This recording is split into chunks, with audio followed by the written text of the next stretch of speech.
Hello बेटा, good morning. आज हम पढ़ेंगे torque acting on A current carries coil place in magnetic field. यानी बेटा एक रेक्टेंगुलर कॉइल को मैग्नेटिक फील्ड के अंदर रखते हैं तो उसके ऊपर टॉर्क कितना एक्टिंग होगा, ये हमारा टॉपिक होगा। What is the torque acting on a current coil carries a current coils place in magnetic field? ये हमारा आज का टॉपिक होगा। इससे पहले बेटा हमने पढ़ा था comparison of comparison of electric force और मैग्नेटिक फोर्स। इलेक्ट्रिक फोर्स और मैग्नेटिक फोर्स हमने दोनों का ही कंपैरिजन पढ़ा। दोनों के बीच में हमने डिफरेंस भी देखा। इलेक्ट्रिक फोर्स के अंदर इलेक्ट्रिक फील्ड यूज होता है बेटा, और मैग्नेटिक फोर्स के अंदर मैग्नेटिक फील्ड यूज होता है। इस बात को आप हमेशा ध्यान रखिए। इस बात को आप हमेशा ये ध्यान रखना कि इलेक्ट्रिक फोर्स जहाँ पर पूछे वहाँ पर आपने इलेक्ट्रिक फील्ड का यूज करना है, और जहाँ पर मैग्नेटिक फोर्स आपसे पूछे वहाँ पर बेटा आपने मैग्नेटिक फील्ड का यूज करना है। ठीक है, ये दोनों में विशेष तौर पे अंतर होगा। अब जो बेटा हमारा नेक्स्ट जो टॉपिक होगा वो बेटा टॉर्क एक्टिंग। जो हमारा नेक्स्ट टॉपिक है बेटा वो क्या, torque acting on current. Torque acting on current carries coil.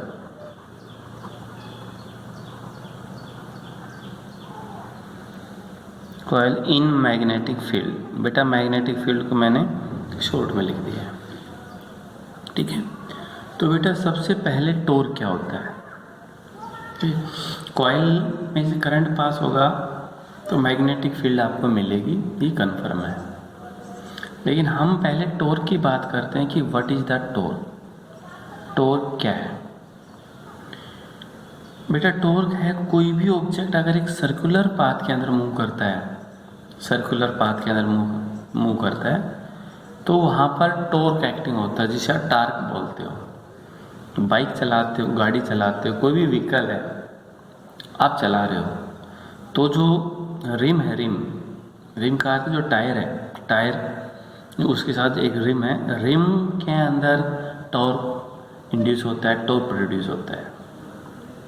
एक फैन है, कंटिन्यू कांस्टेंट स्पीड से चल रहा है, फैन है कांस्टेंट स्पीड से मूव कर रहा है। फैन आपके सभी के घरों के अंदर है, लगभग मूव कर रहा है, वो कंटिन्यू मूव करता है।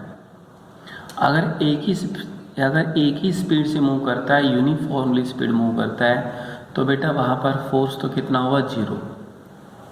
क्योंकि यूनिफॉर्मली का अर्थ है वेलोसिटी चेंज है नहीं, वेलोसिटी चेंज नहीं है तो एक्सेलरेशन कितना है बेटा, जीरो। अब एक्सेलरेशन अगर जीरो है तो according to second law of motion F is equal to M A का मान जीरो होगा, तो बेटा फोर्स भी कितना होगा वहाँ पर, जीरो। तो जो फैन एक स्पीड से चलता है बेटा, उसके ऊपर जो एक्सटर्नल जो फोर्स है, इलेक्ट्रिक फोर्स और मैग्नेटिक फोर्स दोनों उसके अंदर, वैसे वो तो कितना होगा बेटा, जीरो। लेकिन वहाँ पर क्या, टॉर्क एक्टिंग होता है, क्योंकि वो एक कांस्टेंट स्पीड से मूव करता है।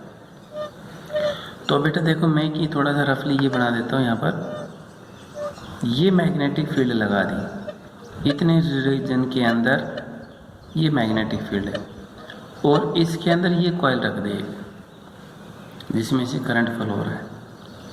करंट की डायरेक्शन से आप यहाँ से ये दिखा लीजिए, ये करंट की डायरेक्शन दिखा दें, इसमें से करंट फ्लो हो रहा है, कॉइल मैग्नेटिक फील्ड के अंदर रखिए।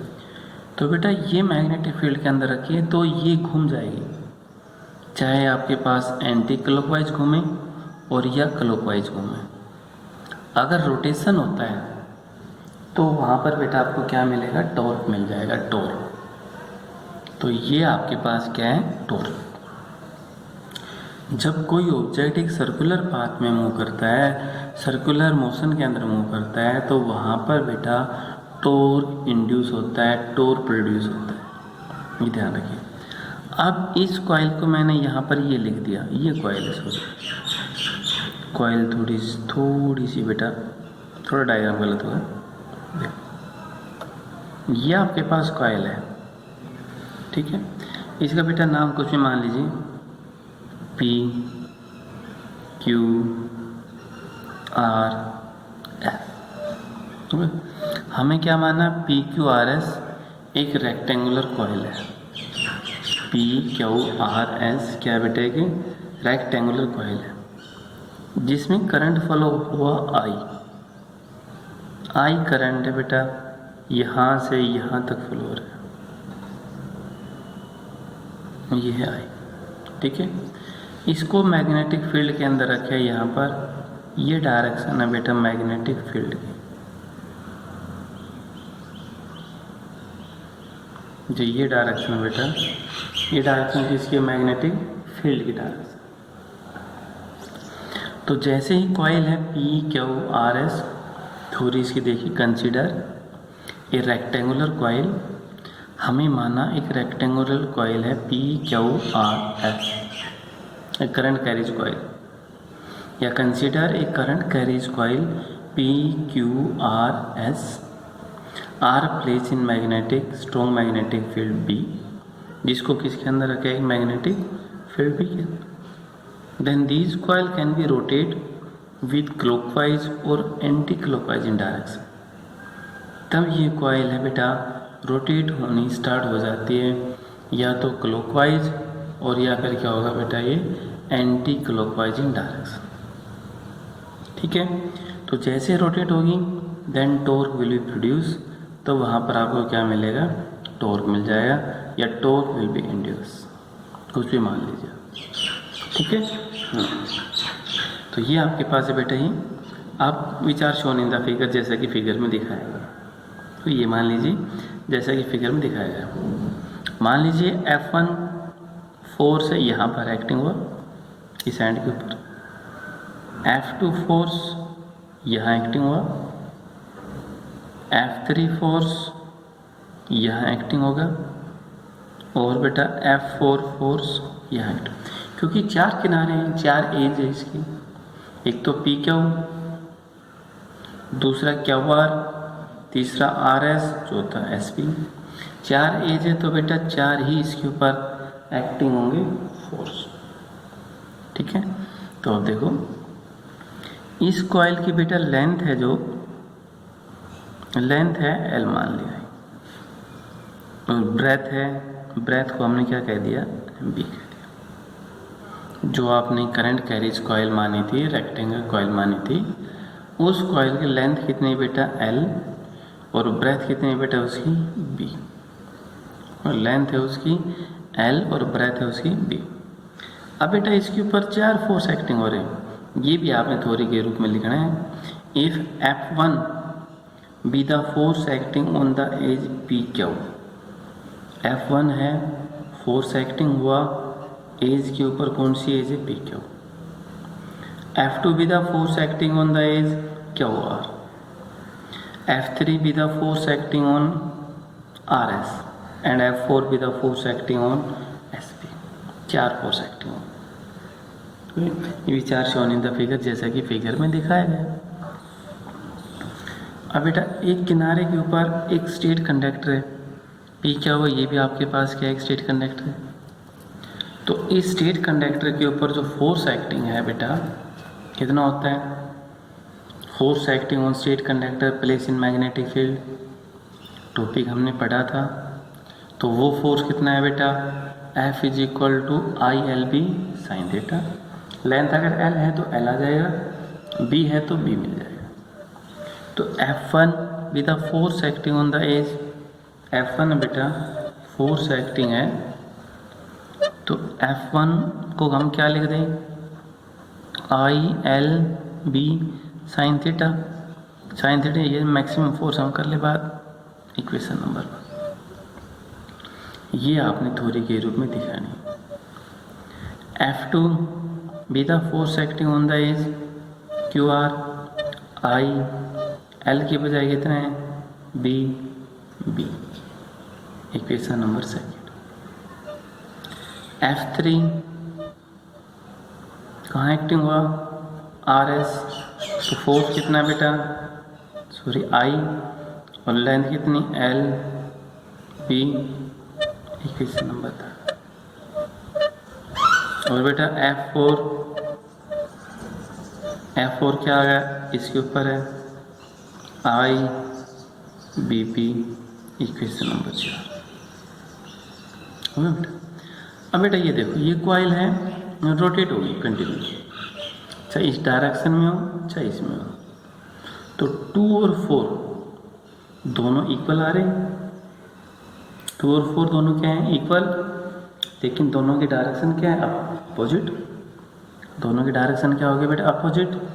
तो ये आपने लिखना पड़ेगा यहाँ पर F2 and F4 are equal and opposite. सो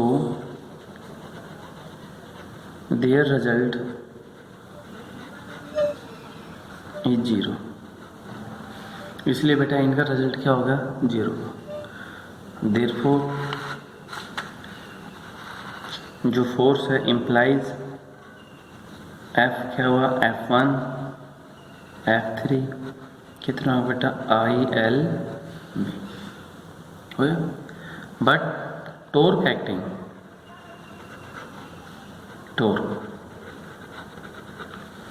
होता है बेटा force into perpendicular distance. Force है बेटा किसके बराबर होगा वो, सॉरी टॉर्क है किसके बराबर होगा, फोर्स इनटू परपेंडिकुलर डिस्टेंस। ये आपके पास क्या है बेटा, एक टॉर्क होगा, ठीक है। अब टॉर्क को हम लिखते हैं टॉर्क से force F into perpendicular distance. अब हमने परपेंडिकुलर डिस्टेंस चाहिए, तो परपेंडिकुलर डिस्टेंस चलो जो भी है इसको ये बात, परपेंडिकुलर मैंने डिस्टेंस लिख दिया, बाद में अगले पेज के ऊपर करेंगे जब हम देखेंगे। फोर्स बेटा कितना है, ILB इनटू परपेंडिकुलर डिस्टेंस, ठीक है। ILB इनटू क्या होगा, परपेंडिकुलर डिस्टेंस। अब देखो हम ये निकालेंगे,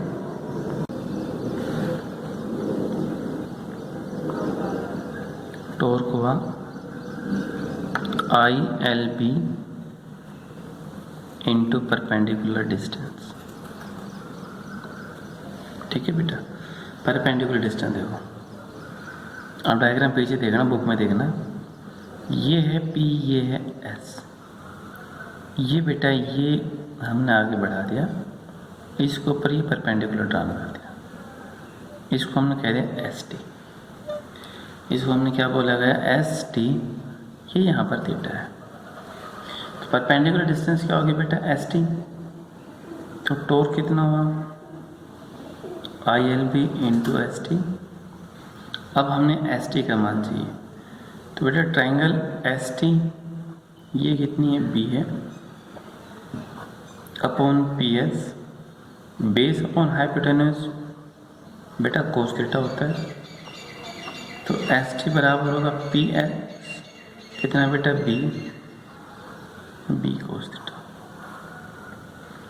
परपेंडिकुलर डिस्टेंस हमारे पास कितनी आ गई बेटा, B cos theta. Torque ILB into B cos theta, तो torque ILB B cos theta. L into B बेटा क्या होगा, एरिया IAB कोस थीटा, ये होगा। तो बेटा एक रेक्टेंगल कॉइल के ऊपर जो टॉर्क है वो कितना है, ये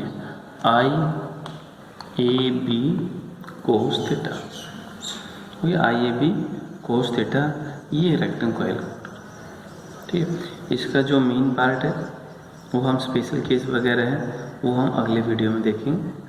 तो इसके लिए इतना, थैंक यू।